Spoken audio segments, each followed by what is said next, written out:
মকর সংক্রান্তির আগে আগে কলকাতার বাবুঘাটে দেখা যায় পুণ্যার্থীদের ভিড়। হ্যাঁ, গঙ্গাসাগর যাওয়ার জন্য কলকাতার বাবুঘাটে বহু সাধু সন্ন্যাসীরা আসে এবং বহু পুণ্যার্থীরা আসে।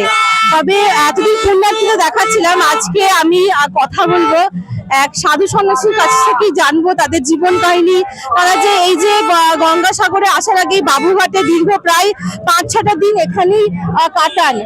প্রথমে জানবো, এই যে এখানে কাটান, আপনারা আসছেন কোথা থেকে? আমার জন্মভূমি বনগাঁতে, গোপালনগর থানা, আকাইপুর অঞ্চল, নুড়িতলা গ্রামে আমার জন্ম। আমি জন্ম থেকে শ্মশানবদ্ধ হয়েছি 20 বছর। আমার নাম তাপস বিশ্বাস, জন্মদাতে নাম তাপস বিশ্বাস এবং আমার নাম আছে সাধনাগিরি। তো আমি চাই যে আমার এই সনাতন ধর্ম, যে সনাতন ধর্ম নিয়ে আমরা জন্মিয়েছি এই ভারতবর্ষের বুকে, এই সনাতন ধর্ম আমাদের জয় হোক। আমরা হিন্দুরা সব ভাই ভাই একত হয়ে থাকবো। এই পৃথিবীতে এসছি যখন সবাই একত হয়ে থাকতে হয়েছি, যাতে আমাদের কোনো অসুবিধা না হয়। এই জন্য আমি ভারতবর্ষের সরকারের কাছে পূর্ণমানার বিনতি করতে চাই যে এই ঘোষণা আপনারা শুনবেন। আর আমার ঘটনা থেকে আমি জীবনে কাউকে কিছু চাই না কারোর কাছে, কিন্তু আমি এইটা চেয়েছি ভারতবর্ষ সরকারের কাছে, আমার সনাতন ধর্ম জয় হোক। আমাদের সনাতন ধর্ম, আমাদের সাধু সন্ন্যাসী সবাই আমরা সুন্দরভাবে বসবাস করতে পারি। ওম নমো নারায়ণ, পার্বতী পতে হরে হরে মহাদেব। আচ্ছা, বনগাঁ থেকে যে আপনার জন্ম, বনগাঁ থেকে আপনার জীবন শুরু হয়েছিল, কিভাবে এই জগতে আসলেন আপনি? জগতে আসার কোনো কিছু না, সব সাধনার পদ্ধতি হয়। যে আমরা যে শ্মশানবাসী, আমরা মা বাবার সন্তান। মা বাবা গত হওয়ার পরে আমরা ভগবানকে শ্রদ্ধা করতে করতে করতে করতে তবে আমরা এই পথে এসেছি। কিন্তু আমরা আমরা সাধ করি, সাধনা করি, তবে আমরা ভগবানের কাছে পৌঁছই। এসব কিছু নাই, এটা আপনারও ভক্তিতে মুক্তি। ভক্তি করলে আপনারও আমাদের মতন হতে পারেন, না হওয়ার কিছুই নাই। কিন্তু দেখেন, পেলে পিতা মাতাকে, যারা জন্মদাতা, তাদেরকে ভোগ অনুভোগ দিতে হয়।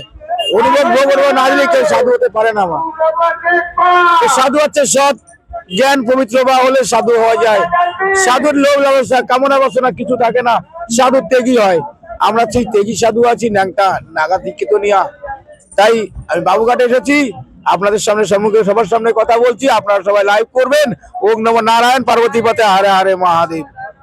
আচ্ছা, আমরা একটু জানবো, আপনার সাথে আছে আপনারই বন্ধু, একটা বাঁদরকে দেখতে পাচ্ছি। বাদর না, এটা আছে হনুমান। আচ্ছা, হনুমান রামের ভক্ত আছে মা। এটা রামের ভক্ত আছে, বীর হনু আছে।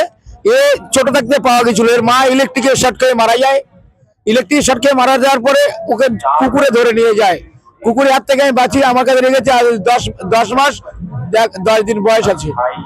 ওর নাম রাখা হয়েছে বীরভদ্র। দেখতে পাচ্ছি কিছু মুন্ড এখানে আছে এবং কিছু হার আছে। এই যে আপনি এত যত্ন করে এগুলো নিয়েছেন, এগুলো আপনি কোথা থেকে পেলেন? বা আমার শ্মশান ঘাটের জিনিস, যেখানে মুর্দাকে গাড়া হয়, যেখানে মুর্দাকে জ্বালানো হয়, সেই শ্মশান ঘাটের সাধু আছি আমি। আমার নিজেরই আছে, আমার 4.5 বিঘে সম্পত্তি, সেখানে আমি থাকি। মোল্লাহাটি নীলকুঠি শ্মশান, সেখান থেকে আমি এখানে গঙ্গাসাগর উপলক্ষে বাবুঘাটে এসে আমি এই দেখেছি, এই দর্শকের দেখাচ্ছি যে এমন কিছু জিনিস নয়, সব সাধনার মধ্যে যে চলে। সাধনা করলে একে চালাই যায়। এরপরে আপনারা কোথায় যাবেন? গঙ্গাসাগর। এরপরে যাওয়ার ইচ্ছা আছে, 14 তারিখে গঙ্গাসাগর ঢুকবো। এবার পারবো কিনা সব মায়ের খেলা আর বাবার খেলা। মা বাবা কপিলমণি দেব যদি আমাদেরকে নিয়ে যায়, তো অবশ্যই আমরা যাবো।